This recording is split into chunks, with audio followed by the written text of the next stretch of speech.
Ada enggak Bos? Nggak ada. Itu dia, panjang umur juga. Itu anak baru juga diomongin. Sorry ya guys, datang telat. Ya telat. Woi, kamu belum jalan? Aku belum. Biasanya Lima udah. Aku lagi. Udah game. Warna merah.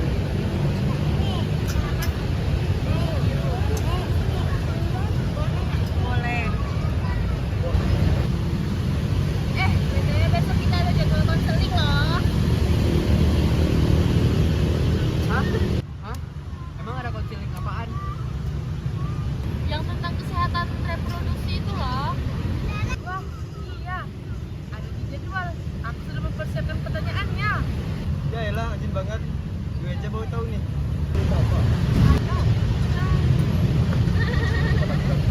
Mari dong.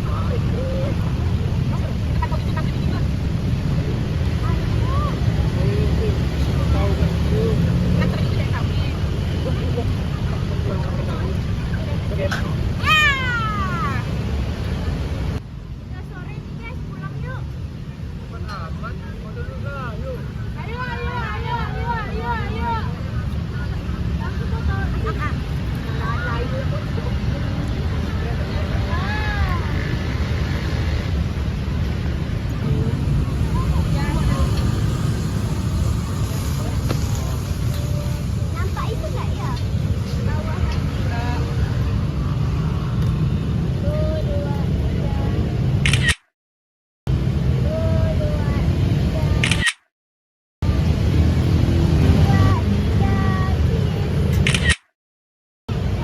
Udah banyak tuh. Ayo kita pulang. Ayo. Bye. Bye.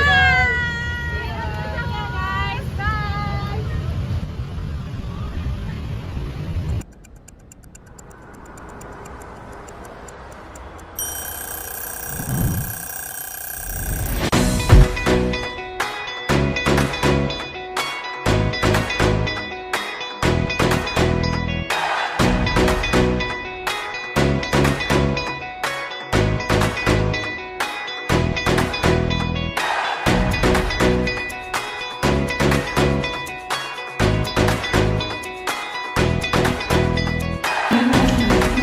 Gue MC dulu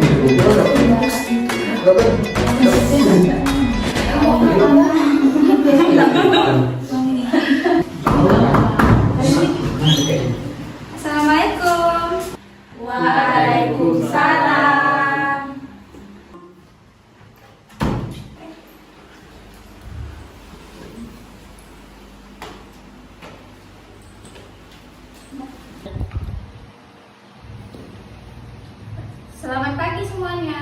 Pagi. Jadi hari ini kita akan membahas topik yang sangat penting buat kalian para remaja, yaitu kesehatan reproduksi. Tapi tenang, ini bukan ceramah ya, tapi ini diskusi dari dua arah. Jadi kakak harap kalian aktif ya. Iya, Kak. Kak, kenapa sih kita harus bahas ini? Kayaknya belum perlu deh. Bisa perluin kan, remaja itu masa penting, tubuh kalian mulai berubah. Kesehatan reproduksi itu bukan hanya hubungan seks saja, tapi soal kebersihan emosional dan menjaga diri. tapi Kak, bukannya ini hanya untuk cewek ya? Emangnya cowok juga harus tahu? Wah, pertanyaan bagus nih Mo. Justru cowok juga harus tahu karena saling menghargai dan menjaga itu tugas bersama. Kalau begitu kita lanjut ya. Dan ini Kak Siska sebagai moderatornya. Baik, halo semua, aku Siska. Hari ini kita ngobrol santai aja ya. Yuk mulai. Menurut kalian, apa sih yang dimaksud dengan kesehatan reproduksi? Menurutku, itu tentang menjaga organ reproduksi kita supaya tetap sehat dan tahu cara kerja tubuh kita. Ya, supaya kita bisa menghindari penyakit menular seksual. Betul, kesehatan reproduksi itu menyeluruh, bukan cuma fisik tapi juga emosional dan sosial. Aku Kak, waktu pertama kali aku haid, aku panik, malu banget, bingung mau cerita ke siapa. Aku juga, tapi sekarang udah mulai ngerti kalau itu normal. Harusnya dari dulu dijelasin sih di sekolah. Kalian gak sendirian kok, maka dari itu komunikasi itu sangat penting. Kalian juga bisa cerita ke orang dewasa yang paling kalian percaya. Tapi ya Kak, jadi cowok juga bingung. Mau nanya malu, nggak ditanya, jadi nggak tahu. Cowok buat gengsinya sih Kak. Takut dikira aneh atau dibilang nggak jantan. Nah, penting banget untuk sadar bahwa memahami tubuh itu bukan kelemahan, tapi juga sebagai bentuk tanggung jawab. Kak, saya pernah mimpi aneh. Terus bangun-bangun, celana saya basah. Kirain ginjal saya bocor. Tenang Bimo, itu namanya mimpi basah. Normal-normal aja kok buat remaja pria kayak kalian. Tapi Kak, saya pernah mimpi makan bakso. Pagi-pagi pas bangun, badannya basah semua. Itu tandanya apa ya Kak? Artinya kamu lapar dan lagi puber, Rizal. Ya Allah Rizal, mimpi makan bakso itu bisa jadi mimpi erotis. Itu prestasi yang sangat unik. Aku sih aman Kak, palingan cuma mimpi pusing Mobile Legends. Adi, mungkin hormon kamu itu skip sinyal. Gak semua mimpi basah itu karena hal seksual. Kadang tubuh cuma lagi ngelepas hormon. Dan buat cewek juga punya perubahan yang lebih besar. Kak, kayak menstruasi nggak teratur gitu ya? Ya, kalau di awal-awal bisa kacau siklusnya. Tapi kalau sakit kepala atau nggak datang berbulan-bulan itu harus dicek. Sekarang, ayo kita buka sesi tanya jawab. Siapa yang punya pertanyaan? Saya Kak, gimana sih caranya kita tahu kalau hubungan itu sehat? Kalau hubungan itu saling menghargai, komunikasi lancar, dan kalian bisa nyaman, itu sehat. Kalau ada tekanan, paksaan, atau emosional, rasa takut, itu bahaya. Berarti kita boleh bilang tidak, meskipun dekat banget ya. Tentu, menghormati diri sendiri dan pasangan adalah hal utama dalam hubungan. Siapa lagi yang punya pertanyaan? Ya, silakan Putri. Saya kadang bingung, menurut saya suka naik turun, itu wajar nggak sih? Wajar banget Putri. Saat pubertas, hormon kalian itu naik turun. Yang penting adalah kalian bisa belajar mengontrol emosi. Saya juga kadang nggak percaya diri, apalagi ada perubahan di badan. Aku juga Andi, jerawat bikin aku nggak nyaman, kadang diejek juga. Itu namanya body shaming, itu nggak boleh ya. Seharusnya kalian itu saling mendukung dan memahami bahwa setiap orang itu unik. Kak, sekarang banyak banget beredar berita tentang seks bebas di media sosial.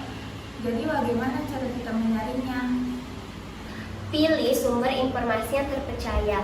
Jangan mudah percaya sama semua yang lagi viral. Kalau kalian ragu, bisa tanya langsung ke orang tua, guru, atau tanya langsung ke kakak. Kak, kalau ada teman yang ngajak coba-coba itu kita harus gimana? Kalian berhak untuk menolak, karena teman yang baik itu tidak akan memaksa. Kak, kita punya hak gak sih atas tubuh kita sendiri? Punya Putri, kalian punya hak untuk merasa aman, berpendapat, menjaga diri, dan jangan takut untuk bilang tidak ya. Dan jangan malu juga untuk bertanya. Oke Kak, makasih ya Kak. Oke, sekarang ayo kita main kuis singkat. Mitos atau fakta? Aku bacakan pernyataan, kalian jawab ya. Yang pertama, perempuan tidak boleh berolahraga saat haid. Mitos. Betul, olahraga ringan itu bisa membantu kita untuk meredakan nyeri haid. Oke, yang kedua, penyakit menular seksual hanya menular lewat hubungan intim. Mitos atau fakta? Mitos kak, bisa juga dari jarum suntik atau transfusi darah. Keren Andi, edukasi seperti ini penting banget. Oke, selanjutnya. Mimpi basah tandanya cowok sudah siap menikah. Mitos atau fakta? Fakta. Hayo Bimo, mitos atau fakta?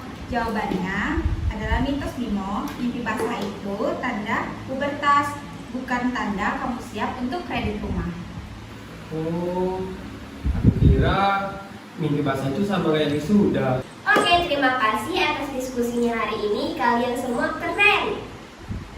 Aku jadi lebih ngerti dan gak takut lagi ngomongin soal ini. Aku juga, ternyata semua orang punya rasa penyesalan yang sama ya. Semoga obrolan ini bikin kita lebih sadar dan siap ambil keputusan sehat dalam hidup kita. Sampai jumpa di sesi berikutnya ya. Tetap terbuka dan terus belajar. Terima kasih, Kak. Kami dari kelompok 2, jika ada kekurangan dan kesalahan kami minta maaf. Sekian, terima kasih. Terima kasih. Bye.